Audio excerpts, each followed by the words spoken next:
The poem of the man God, the second year of the public life, chapter 275, Avarice and the foolish rich man, 10th and 14th of September, 1945. Jesus is on one of the hills on the western coast of the lake. The towns and villages spread on both shores are displayed under his eyes. Directly under the hill are Magdala and Tiberias, the former with its luxurious district strewn with gardens, clearly separated from the poor houses of fishermen, peasants, and common people by a little torrent now completely dry. The latter, magnificent in every quarter, a town unaware of misery and decay, looking beautiful and fresh in the sunshine before the lake. Between the two towns there are a few but well-kept vegetable gardens on the short plain, while olive trees climb the hill conquering it. From this hilltop one can see behind Jesus the saddles of the Mount of Beatitudes, at the foot of which there is the main road which goes from the Mediterranean Sea to Tiberias.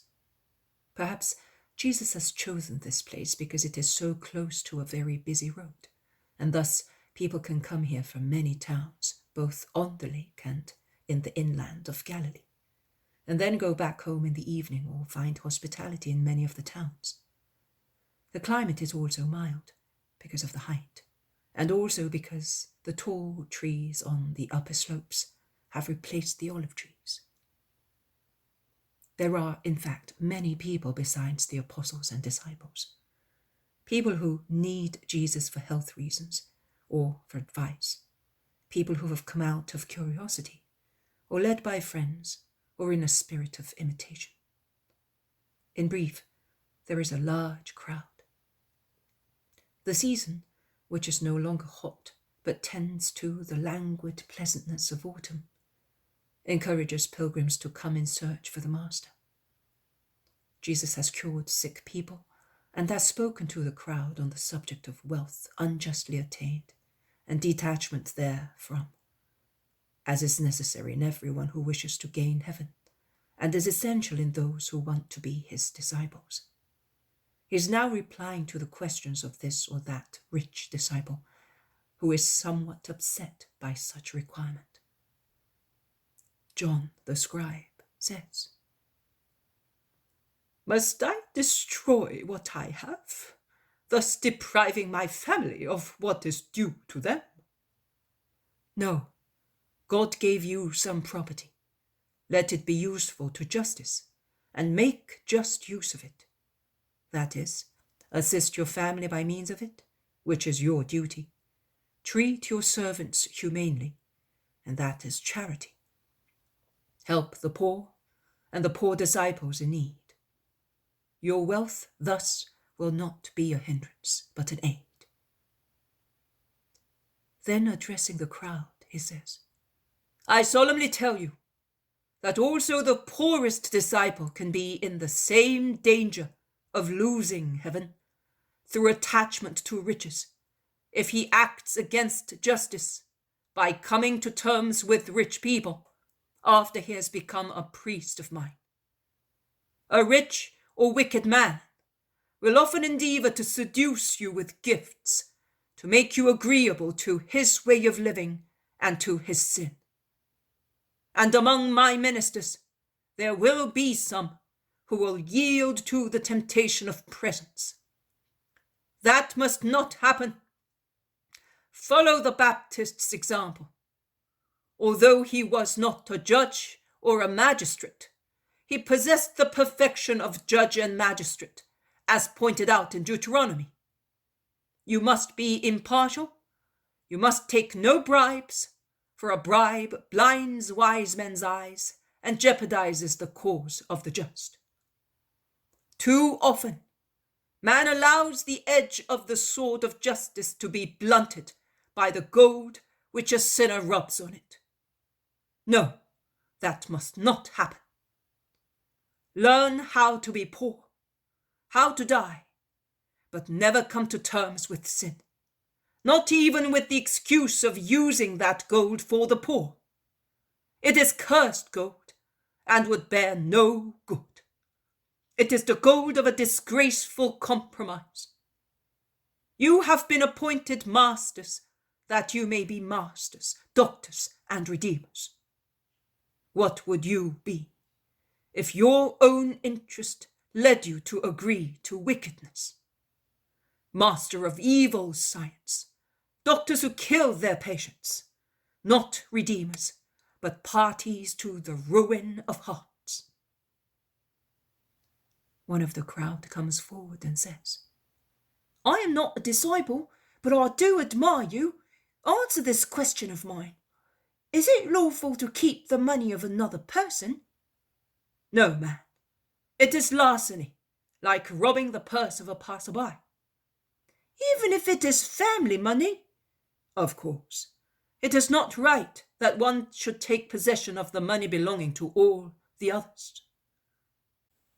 Then come to Abel, my master, on the road to Damascus, and order my brother to share with me the inheritance of our father, who died without leaving a written will. He took everything for himself. And remember that we are twins, born at the first and only birth, so I have the same rights as he has. Jesus looks at him and says, It is a painful situation, and your brother is certainly not behaving righteously.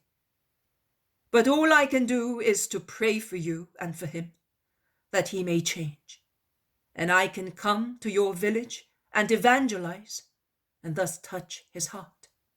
The road is no burden to me if I can bring about peace between you. The man becomes furious and bursts out, What is the use of your words? It takes much more than that in this case. Did you not tell me to order your brother to... To order is not to evangelize. An order is always joined to a threat. Threaten to strike his person if he does not give me what is due to me. You can do that. As you give health, you can give a disease. Man, I came to convert, not to strike. But if you have faith in my words, you will have peace. Which words? I told you that I will pray for you and for your brother, that you may be comforted and he may be converted. Nonsense! I am not such a fool as to believe that. Come in order. Jesus, who has been meek and patient, becomes impressive and severe. He straightens up. Before, he was bending over the little, stout, angry man. And he says, Man, who appointed me judge or arbitrator between you? Nobody. But to avoid a rupture between two brothers, I was willing to come and practice my mission of conciliator and redeemer, if you had believed my words. On going back to Abel mine, you would have found your brother already changed. But you did not believe. And you will have no miracle. If you had been able to get hold of the treasure before your brother, you would have kept it, depriving your brother of it. Because as it is true that you were born twins, it is also true that you have twin passions, and both you and your brother have but one love, gold, and one faith, gold. Be therefore with your faith. Goodbye. The man goes away, cursing Jesus, while all the people present are scandalized and would like to punish him. But Jesus objects, saying, Let him go. Why dirty your hands striking a brute? I forgive him, because he is possessed and led astray by the demon of gold. Forgive him as well. Let us rather pray for the unhappy man, so that he may become humane again with a beautiful free soul. That is true. Even his countenance was dreadful because of his greed. Did you notice it? The disciples and those who were close to the miser asked one another. That is true indeed. He did not look the same person as before. Yes, and when he rejected the master, he almost struck him while cursing him, and his countenance was demoniac. A tempting demon, he wanted to lead the master to wickedness. Listen, says Jesus. It is true that the alterations of the spirit are reflected on one's face. It is as if the demon appeared on the surface of his possession. Only few people who are demons, either in deeds or appearance, do not disclose what they are. And those few are perfect in evil and perfectly possessed. The countenance of a just man, instead, is always beautiful, even if his face is materially disfigured, because of a supernatural beauty, which from the interior exude exteriorly. And it is not just a saying, but a real fact, that we notice a bodily freshness as well in those who are free from vices. The soul within us envelops our whole being. The stench of a corrupt soul affects also the body, whereas the scent of a pure soul preserves it. A corrupt soul drives the flesh to obscene sins, which age and disfigure the body. A pure soul incites the body to a pure life, which grants a fresh complexion and imparts majesty. Endeavor to keep your youth spiritually pure, or to revive it if you have already lost it, and beware of greed, both for sensual pleasures and for power. The life of man does not depend on the abundance of his wealth, neither in present life, and much less in the next one, eternal life. It depends instead on his way of living, as well as his happiness, both on the earth and in heaven. Because a vicious man is never really happy. On the contrary, a virtuous man is always happy, with a celestial joy, even if he is poor and alone. Not even death upsets him, because he has no sins or remorse making him fear to meet God. Neither does he regret what he leaves on the earth. He knows that his treasure is in heaven, and like a man who goes to take the inheritance due to him, a holy inheritance, he goes happily and solicitously towards death, which opens to him the gate of the kingdom where his treasure is. Store up your treasure at once. Begin in your youth, you young people. Work incessantly, you older people, who are closer to death because of your age. But since the date of death is unknown, and a child often dies before a venerable old man, do not postpone the work of storing up your treasure of virtues and good deeds for the next life, lest death should reach you before you have placed a treasure of merits in heaven. Many people say, "Oh, I am young and strong. I will enjoy myself for the time being on the earth, and I will turn later." A big mistake. Listen to this parable. A rich man's estate had yielded a good harvest, a really miraculous harvest. He looks happily at so much abundance piling up in his fields and threshing floors, and which is to be stored in provisional sheds, and even in the rooms of his house, since his barns cannot hold it all, and says, "I have worked like a slave, but I have not been disappointed by my fields. I have worked as much as for 10 harvests, and I am going to rest just as long. What shall I do to put away all this crop? I do not want to sell it, otherwise I would be compelled to work to have a new crop next year. This is what I will do. I will knock down my granaries and build larger ones, capable of holding all my crops and my goods. And then I will say to my soul, "Oh, my soul, you have aside goods for many years. Rest, therefore, eat, drink, and have a good time." The man, like many more people, mistook his soul for his body and mixed the sacred and the profane. Because in actual fact, a soul does not rejoice in reveries and idleness, but languishes. And the man, like many, after the first good harvest in the fields of virtue, stopped, as he thought he had done everything. But do you not know that once you have laid your hand on the plough, you must persevere for 1, 10, 100 years, as long as your life lasts? Because to stop is a crime against oneself, as one denies oneself a greater glory. And it is a regression, because generally he who stops not only does not proceed further, but turns back. The treasure of heaven must increase year by year to be good.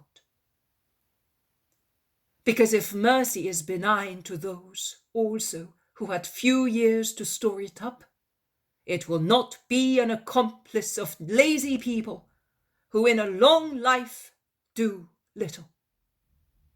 It is a treasure increasing continuously. Otherwise, it is no longer a fruit-bearing treasure, but an unfruitful one, which is detrimental to the readily available peace of heaven. God said to the foolish man, "Fool, you mistake body and wealth of the earth for what is spirit, and you turn the grace of God into evil. This very night the demand will be made for your soul, and it will be taken away, and your body will lie lifeless. And this hoard of yours, whose will it be then? Will you take it with you? No. You will come to my presence despoiled of earthly crops and spiritual works, and you will be the poor in the next life." It would have been better if you had used your crops for works of mercy on behalf of your neighbor and yourself, because if you had been merciful towards others, you would have been merciful to your own soul. And instead of fostering idle thoughts, you could have piled a trade which would have given an honest profit for your body and great merit for your soul until I called you. And the man died that night and was severely judged. I tell you solemnly that happens to those who store up treasure for themselves, but do not grow rich in the eyes of God. Go now and avail yourselves of the doctrine explained to you. Peace be with you. And Jesus blesses and withdraws into a thicket with his apostles and disciples to take some food and rest. And while eating, he continues to speak on the same lesson, repeating a subject already explained several times to the apostles, and which I think will never be clarified enough, because man is too easily seized with foolish fears. You must believe, he says, that man should worry only about making himself rich in virtue. But mind you, you must not worry anxiously or painfully. Good is the enemy of anxiety, of fears, of haste, which still show too many traces of avarice, jealousy, and human mistrust. Let your work be constant, confident, peaceful, without rough starts and stops, as onagers do. but no one makes use of them unless one is mad to go on a safe journey. Be peaceful in victory and peaceful in defeat. Also, tears shed for an error you made, and which grieves you, because by it you have displeased God, must be peaceful, comforted by humility and trust. Prostration, anger against oneself are always a symptom of pride and lack of confidence. He who is humble knows that he is a poor man, subject to the miseries of the flesh, which at times triumphs. He who is humble puts his trust not so much in himself as in God, and is serene also when defeated, and says, "Forgive me, Father. I know that you are aware of my weakness, which overwhelms me at times. I will believe that you pity me. I am fully confident that you will help me in the future, even more than heretofore, notwithstanding I please you so little. Do not be indifferent or avaricious with regard to the gifts of God. Give generously what you possess of wisdom and virtue. Be active in spiritual matters as men are with regard to their bodies. And as far as your bodies are concerned, do not imitate the people of the world, who always tremble for their future, fearing they may lack what is superfluous, that they may be taken ill or die, that enemies may be harmful, and so on. God knows what you are in need of.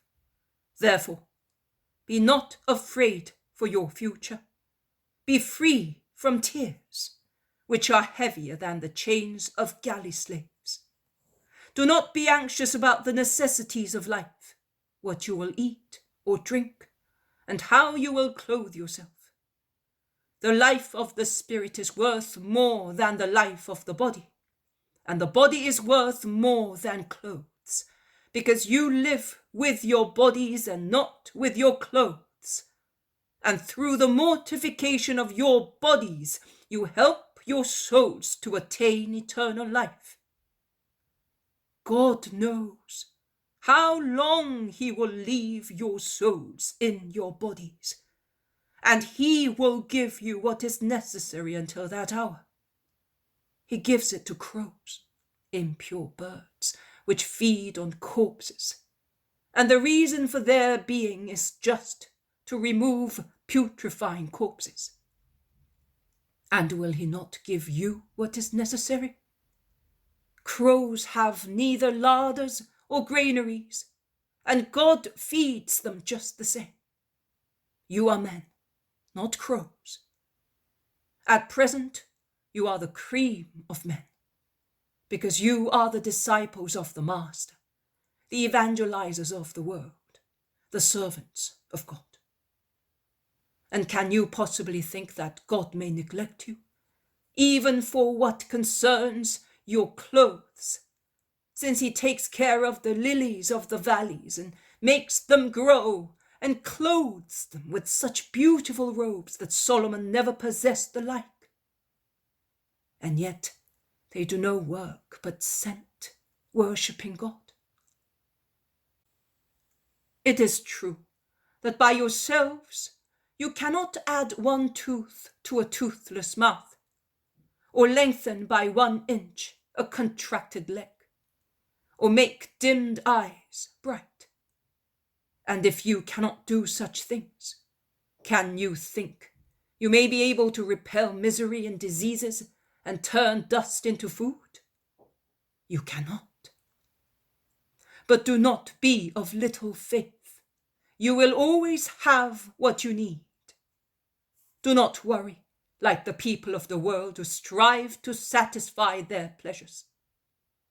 You have your Father who knows what you need. All you must seek, and it must be your first care, is the kingdom of God and his justice, and all the rest will be given to you as well.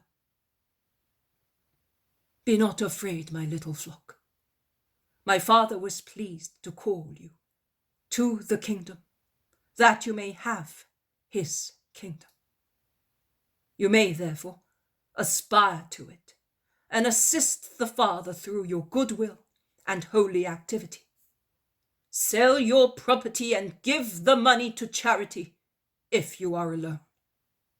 Give your relatives means of subsistence as compensation for your abandoning the house to follow me, because it is unfair to deprive children and wife of their daily bread. And if you cannot sacrifice money, sacrifice the wealth of your affections. They are money which God evaluates for what they are. Gold which is purer than any other gold. Pearls which are more precious than those taken from the sea. And rubies which are rarer than those found in the bowels of the earth. Because to renounce one's family for my sake is love, which is more perfect than the purest gold. It is a pearl made of tears, a ruby made of blood wailing from the wound of one's heart, torn to pieces by the separation from father and mother, wife and children. But such purses never wear out, such treasures never fail. Thieves cannot break into heaven. Woodworms cannot eat what is deposited there. And have heaven in your hearts, and your hearts in heaven near your treasures. Because a heart, whether good or wicked, is with what you consider your dear treasure. So, as a heart is there where its treasure is, in heaven, so the treasure is there where the heart is, within you. Nay, the treasure is within the heart, and with the treasure of saints, in the heart there is the heaven of saints. Be always ready, like those who are about to depart or are waiting for their master. You are the servants of the Master God. He can call you where he is any moment, or come where you are. Be, therefore, always ready to go, or to pay him homage, with work or travelling belt round your waists, and lamps lit in your hands. Coming out of a wedding party with one who has preceded you in heaven, and in being consecrated to God on the earth, God may remember that you are waiting, and may say, let us go to Stephen, or to John, or to James, and to Peter. And God is fast in coming, or saying, come. So, be ready to open the door to him when he arrives, or to leave should he call you. Blessed are those servants whom the master finds vigilant on his arrival. I tell you solemnly that to reward them for their faithful waiting, he will gird his waist, make them sit at the table and serve them. He may come at the first, or second, or third watch. You do not know. So be always vigilant, and you will be happy if you are so. And the master finds you thus. Do not flatter yourselves by saying, there is time, he will not come tonight. Evil would befall you. You do not know. If one knew when a thief is going to come, one would not leave the house unguarded, so that a robber may force the door and coffers. Be prepared as well, because when you least expect him, the Son of Man will come, saying, it is time. Peter, who has even forgotten to finish his food to listen to the Lord, when he sees that Jesus is silent, asks, what you said, is it for us or for everybody? It is for you and for everybody. But it is primarily for you, because you are like stewards, put by the master at the head of the servants.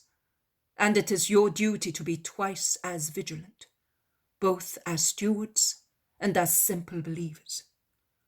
What must a steward be like? Once he has been put by his master at the head of the servants, so that he may give each his fair portion at the right moment.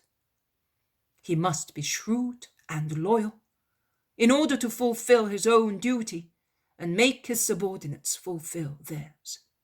Otherwise, the interests of the master would suffer a loss, whereas he pays so that the steward may act on his behalf and safeguard his interests while he is away.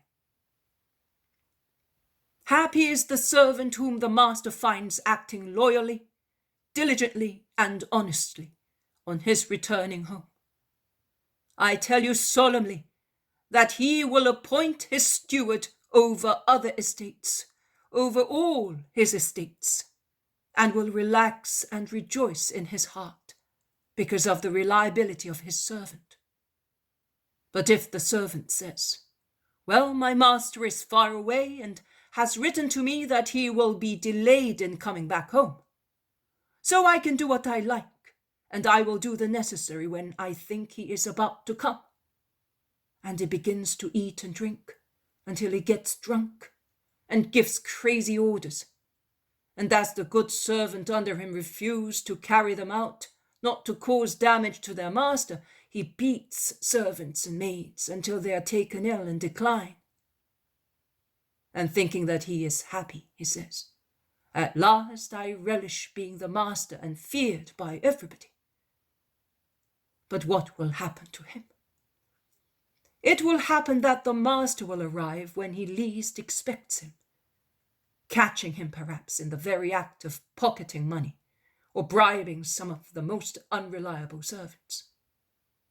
Then, I tell you, the master will throw him out, depriving him of his position as steward, and refusing to keep him among his servants, because it is not right to keep unfaithful traitors among honest people. And the more the master previously loved and instructed him, the more he will be punished. Because the more one is aware of the will and mind of the master, the more one is obliged to fulfill it accurately. If one does not act as the master explained in so great detail that nobody else was told so clearly, one will be severely beaten. Whereas an inferior servant, who knows little and does wrong, while he thinks he's doing right, will receive a less severe punishment. Much will be requested of him who was given much, and he who has much in his care will have to return much, because my stewards will be asked to give an account also of the soul of a baby 1 hour old.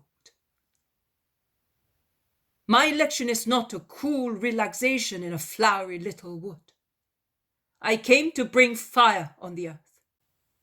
And what can I wish for but that it may light up? That is why I tire myself, and I want you to tire yourselves until you die, and until the whole earth is a celestial bonfire. I am to be baptized with a baptism, and how distressed I will be until it is accomplished. Are you not asking why? Because through it I will be able to make you fire bearers, agitators who will act in and against every social stratum to make it one thing only, the flock of Christ. Do you think that I have come to bring peace to the earth? And according to the way of thinking of the earth? No. On the contrary, I came to bring discord and separation. Because from now on, and until the whole world becomes one only flock, of 5 people in one house, 2 will be against 3, and the father will be against his son, and the son against the father, the mother against her daughters, and the daughters against the mother. And mother-in-laws and daughter-in-laws will have a further reason not to understand each other, because a new language will be spoken by some lips, and it will be like Babel, because a deep disturbance will agitate the reign of human and superhuman affections. Then the time will come when everything will be unified in a new language, spoken by all those who have been saved by the Nazarene, and feelings will be filtered like water, as the dross will sink to the bottom, while the limpid waves of celestial lakes will shine on the surface. Truly, it is not restful to serve me, according to the meaning man attaches to that word. Heroism and indefatigability are required. But I tell you that at the end, it will be Jesus, still and always Jesus, who will grit his waist to serve you, and will sit with you at an eternal banquet, and all labor and sorrow will be forgotten. Now, since no one has been looking for us, let us go to the lake. We shall rest at Magdala. In the gardens of Mary of Lazarus, there is room for everybody, and she has put her house at the disposal of the pilgrim and his friends.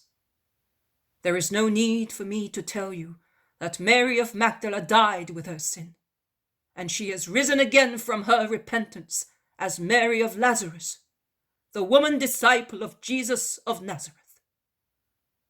You are already aware of that, because the news spread like the fury of the wind in a forest. But I will tell you something you do not know. All the personal wealth of Mary is for the servants of God and the poor people of Christ. Let us go.